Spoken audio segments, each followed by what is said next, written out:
ভাবুন তো, দুনিয়ার এক জায়গায় ইউরোপ আর আফ্রিকার মাঝে দূরত্ব মাত্র 14 কিলোমিটার, তবুও শত শত বছর ধরে এখানে কোনো সেতু নেই। প্রশ্ন হচ্ছে কেন নেই? চলুন জানি এই অবিশ্বাস্য কাহিনী। এই জায়গার নাম জিব্রাল্টার প্রণালী। এক পাশে স্পেনের দক্ষিণ প্রান্ত, অন্য পাশে মরক্কোর উত্তর দিক। এই সরু জলপথ ভূমধ্য সাগরকে আটলান্টিক মহাসাগরের সাথে যুক্ত করেছে। দেখতে ছোট মনে হলেও এই 14 কিলোমিটারই দুই মহাদেশকে আলাদা করে রেখেছে। শুনতে 14 কিলোমিটার কিছুই না, কিন্তু সমস্যা হলো এখানে সমুদ্রের গভীরতা সমান নয়। গড় গভীরতা প্রায় 300 মিটার, আর কিছু জায়গা তা নেমে গেছে 900 মিটার পর্যন্ত। এত গভীর পানিতে সেতুর পিলার বসানো বিশাল প্রকৌশল চ্যালেঞ্জ। এটা শুধু ইঞ্জিনিয়ারিং নয়, এটা হচ্ছে প্রকৃতির বিরুদ্ধে যুদ্ধ।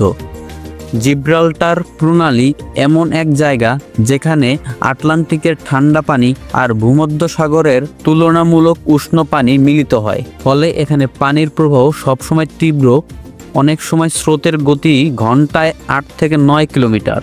সঙ্গে আছে প্রচণ্ড বাতাস, যা সেতু বানানোর কাজকে আরও বিপজ্জনক করে তোলে। ধরুন এই সব চ্যালেঞ্জ পেরিয়ে যদি সেতু বানাতেও পারে, তাহলেও লাগবে কয়েক বিলিয়ন ডলার।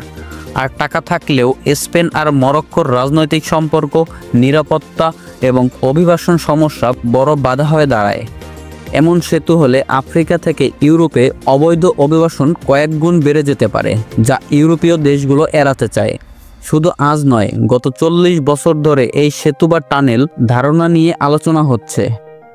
1980 সালে প্রথমবার মরক্কো আর স্পেন মিলে পানির নিচে একটি টানেল বানানোর প্রস্তাব দেয়, যেমন ইংল্যান্ড আর ফ্রান্সের মাঝে আছে চ্যানেল টানেল। কিন্তু সমুদ্রের গভীরতা ও ভূতাত্ত্বিক ঝুঁকির কারণে তা এখনও বাস্তবায়িত হয়নি।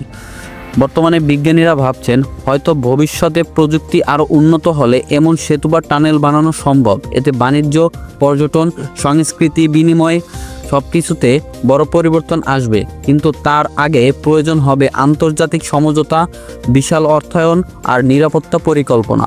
আপনার কি মনে হয়, যদি এই ইউরোপ আর আফ্রিকা সেতু দিয়ে যুক্ত হয়, দুনিয়া কেমন বদলাবে? ভালো হবে নাকি নতুন সমস্যার তৈরি হবে? কমেন্টে লিখে জানাতে ভুলবেন না।